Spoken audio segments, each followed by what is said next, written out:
الحمد لله الحمد لله القائل ولا تقف ما ليس لك به علم إن السمع والبصر والفؤاد كل أولئك كان عنه مسؤولا أشهد أن لا إله إلا الله وحده لا شريك له وأشهد أن محمدا عبده ورسوله اللهم صل وسلم على سيدنا محمد وعلى آله وأصحابه أجمعين أما بعد فيا أيها المسلمون اتقوا الله أوصيكم وإياي بتقوى الله فقد فاز المتقون قال الله تعالى أعوذ بالله من الشيطان الرجيم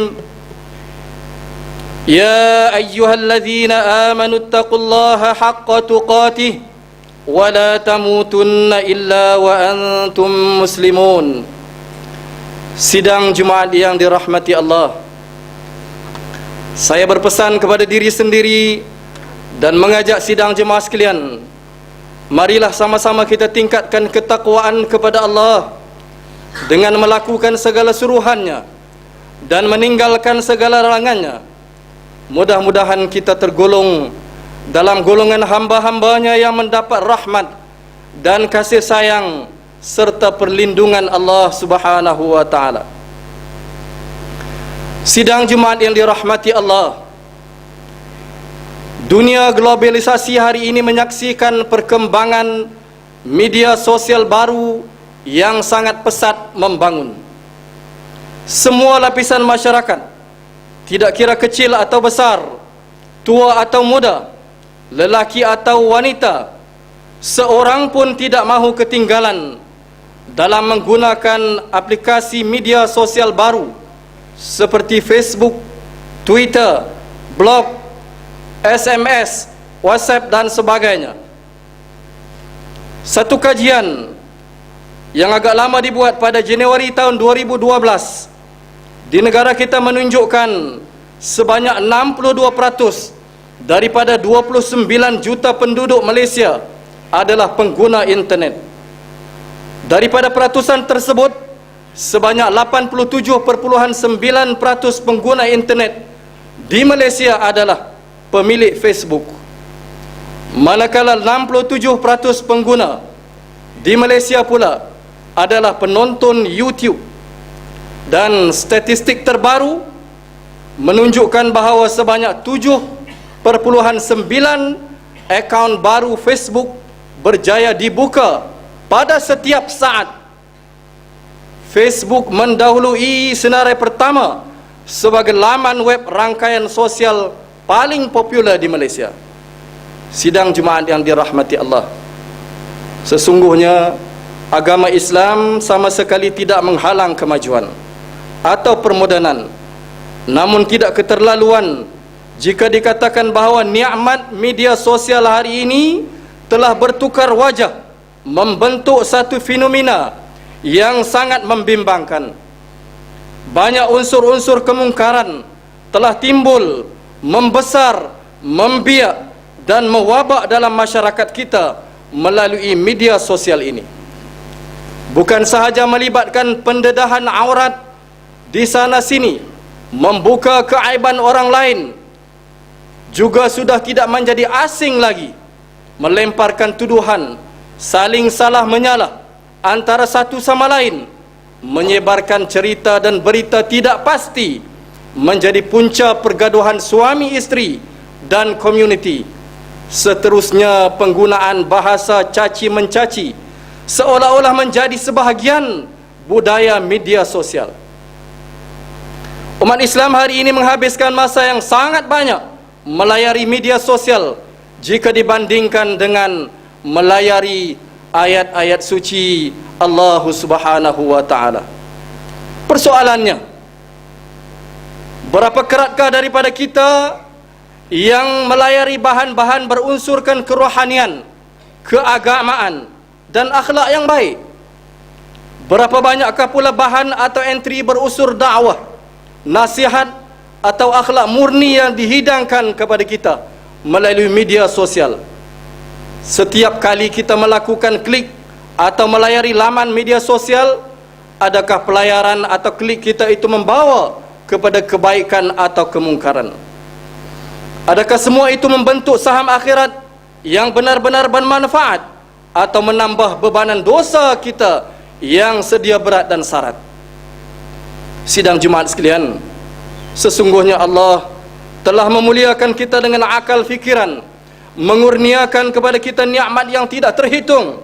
Namun pengaruh dunia maya dan alam cyber ini kadang-kadang berjaya menjadikan kita seorang makhluk yang kotor lidahnya dan buruk penanya, insan yang dusta dan fasik, insan yang terburu-buru, jiwa yang gopoh, tergesa-gesa dan lemah, serta pemikiran yang celaru. Mudah-mudahan Allah memelihara kita daripada memiliki sifat-sifat yang tersebut. Firman Allah Subhanahu wa taala dalam surah Luqman ayat 6. A'udzu billahi minasyaitonir rajim. Wa minan nasi man yashtari lahwal hadits liyudilla an sabilillahi bighairi ilmin wa yattakhidhaha huzwa. Ulaika lahum azabun muhin.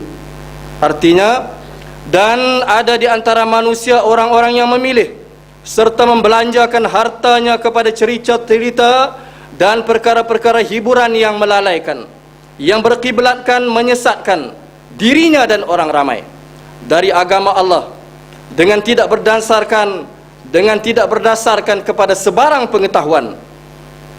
Dan ada pula orang yang menjadikan agama itu sebagai ejek-ejekan. Mereka lah orang-orang yang beroleh azab yang menghinakan. Perlu diingat bahawa nikmat akal telah meninggikan taraf manusia dan makhluk yang lain. Dengan akal inilah manusia berjaya mencipta pelbagai ciptaan, sama ada untuk kegunaan di darat, udara dan lautan. Lihat sahajalah kemampuan akal manusia yang telah menjadikan dunia hari ini seperti sebuah kampung yang kecil, tanpa jarak dan sempadan, melalui kecanggihan teknologi media sosial itu. Semuanya sebenarnya adalah ilham dan akal yang dikurniakan oleh Allah kepada manusia. Akal inilah juga yang akan memandu teknologi, sama ada untuk menuju kebaikan atau keburukan. Al-Imam Ghazali rahimahullahu ta'ala telah berkata, yang bermaksud sesuatu pekerjaan itu adalah merupakan kebaikan jika memenuhi tuntutan akal dan agama, dan sesuatu perkara itu dikira keburukan jika ia menyalahi tuntutan akal dan agama. Semua ini membuktikan bahawa menangani fenomena media sosial ini, agama dan akal perlu berjalan seiring. Apa sahaja berita dan cerita yang muncul di media sosial akan jadi harmoni jika dicerna oleh akal yang berdasarkan agama. Kebijaksanaan mengolah berita dan cerita juga sangat memerlukan sifat malu dan takwa. Malu untuk berkongsi mata dan telinga membaca maklumat yang mengaibkan orang. Takut dan malu kepada Allah jika tangan dan jari seseorang yang menyebar berkongsi maklumat yang belum pasti kebenarannya. Bimbang anggota dan panca indera kita menjadi bahan saksi dan bukti kemungkaran di hadapan Allah di hari perhitungan kelak. Saya berpesan dan bertanya diri sendiri, tidakkah kita takut amalan kebaikan kita hilang begitu sahaja akibat kita tersalah share atau tersalah kongsi perkara yang tidak baik di sana sini? Unsur-unsur agama, malu dan takwa ini, jika kita gabungkan ketika menerima sebarang maklumat, akan menjadi kunci kebahagiaan dunia dan akhirat. Takutlah kita dengan amaran Allah Subhanahu wa taala dalam surah Al-Anfal ayat yang ke-22. Inna syarrad dawabbi 'indallahi as-summul bukmul ladzina la ya'qilun. Sesungguhnya sejahat-jahat makhluk yang melata pada sisi hukum dan ketetapan Allah ialah orang yang pekak lagi bisu, yang tidak mahu memahami sesuatu pun dengan akal fikirannya. Perhatikanlah, wahai sidang Jumaat yang dikasihi sekalian, saban hari fenomena ini semakin merisaukan apabila terdapat lebih daripada 370 juta laman web lucah yang bergelandangan saban hari dalam internet. 2,5 bilion email yang dihantar setiap hari adalah bahan lucah atau porno.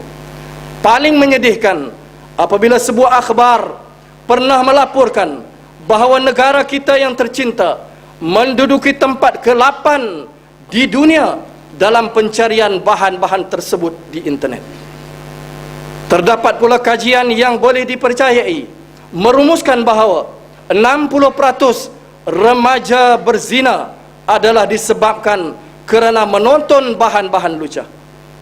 Realiti yang berlaku di Malaysia hari ini pula melaporkan 90% pelajar sekolah melayari laman-laman web tersebut tanpa sengaja kerana laman-laman tersebut berlindung di sebalik nama yang bersih.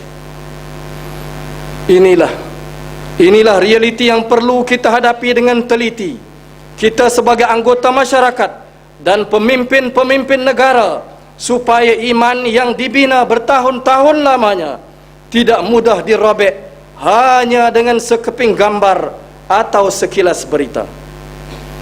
Ketika berhadapan dengan lambakan berita dan cerita yang tumbuh melata di media-media sosial dan seumpamanya, marilah kita segarkan diri kita dan anak-anak kita dan rakan-rakan jiran sekeliling kita dengan pesanan Allah supaya berhati-hati dengan cerita, dengan berita yang datang kepada kita.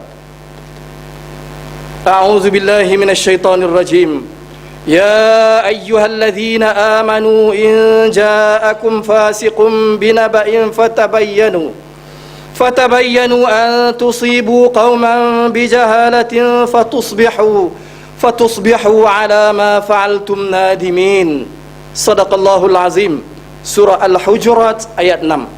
Artinya, wahai orang yang beriman, jika datang kepada kamu seorang fasik membawa satu berita, maka selidiklah untuk menentukan kebenarannya, supaya kamu tidak menimpakan satu kaum dengan perkara yang tidak diingini dengan sebab kejahilan kamu mengenainya, sehingga menjadikan kamu menyesali apa yang kamu telah lakukan. Marilah kita bina tembok supaya kita tidak melanggar larangan Allah, agar menjauhi syakwa sangka. Mari kita jauhkan diri sejauh-jauhnya dari turut sama meratah daging saudara-saudara kita. Mari kita suburkan rasa iman dan taqwa agar kita perolehi keampunan Allah, keampunan dan kasih sayang daripada Allah yang amat berharga. Oleh itu, marilah kita hayati sebuah hadis daripada Rasulullah sallallahu alaihi wasallam. Hadis Rasulullah sallallahu alaihi wasallam yang diriwayatkan oleh Al-Imam Bukhari dan Muslim daripada Abu Hurairah radhiyallahu anhu. Rasulullah mengingatkan kita yang bermaksud, sesungguhnya seseorang hamba apabila menuturkan satu-satu perkataan yang tidak pasti kebenarannya terlebih dahulu, akan membawanya ke neraka yang jarak keluasannya adalah lebih luas dari jarak antara timur dan barat. Na'udzubillahi min zalik. Allah subhanahu wa ta'ala mengingatkan kita melalui firman-Nya dalam surah Qaf ayat 18, ma yalfizu min qawlin illa ladaihi raqibun atid. Tidak ada sebarang perkataan yang dilafazkan atau perbuatan yang dilakukan melainkan ada di sisinya malaikat pengawas yang sentiasa sedia menerima dan menulisnya. Sidang Jumaat yang dikasihi sekalian, sebagai penutup khutbah pada hari ini, marilah sekali lagi saya mengingatkan diri saya, kita semua, supaya mengajak diri dan anak-anak isteri kita, saudara mara kita, rakan taulan dan sahabat-sahabat kita yang menjadi pengguna kepada maklumat sosial supaya patuh kepada syariat Allah Subhanahu wa taala. Umpama barang dagangan yang hendak dibeli di pasar, barang itu dibelek, barang itu diteliti, barang itu dipersoalkan harganya dan dibanding-bandingkan kualitinya agar tidak rugi. Justru pertama, marilah kita jadikan setiap detik masa yang diluangkan pada halaman media sosial sebagai jambatan kebaikan dan saham kita menuju ke akhirat. Kedua, ayuh kita bentuk jari jemari kita menjadi pena yang menulis tentang apa sahaja perkara ma'ruf, perkara kebaikan, supaya timbangan mizan kita menjadi berat hasanat di hadapan Allah Subhanahu wa taala. Ketiga, segeralah kita bentuk iman dan hati kita supaya menjauhi fitnah, caci mencaci, hina menghina dan permusuhan sesama manusia, serta kita takut untuk membawa segala keburukan yang tersembunyi di media sosial apabila menghadap Allah Subhanahu wa taala. A'udzu billahi minasyaitonir rajim. Yauma idzin yasdurun nasu ashtatan liyuraw a'malahum faman ya'mal mithqala dzarratin khairan yarah wa man ya'mal mithqala dzarratin syarran yarah. Pada hari itu manusia akan keluar berselerak dari kubur masing-masing untuk diperlihatkan kepada mereka balasan amal-amal mereka. Maka sesiapa yang berbuat kebajikan sebesar zarrah, maka nescaya akan dilihatnya dalam surat amalannya. Dan sesiapa yang berbuat kejahatan sebesar zarrah, nescaya akan dilihatnya dalam surat amalnya. Surah Al-Zalzalah ayat 6 hingga 8. Barakallahu li wa lakum bil Qur'anil azim wa nafa'ani wa iyyakum bima fihi minal ayati wadh-dhikril hakim wa taqabbala minni wa minkum tilawatah innahu huwas sami'ul alim. Aqulu qawli hadha wa astaghfirullahal azim li wa lakum wa lisairil muslimina wal muslimat fastaghfiruhu innahu huwal ghafurur rahim. اللهم صل على سيدنا محمد وعلى آله وصحبه وسلم ورضي الله تبارك وتعالى عن كل الصحابة أجمعين.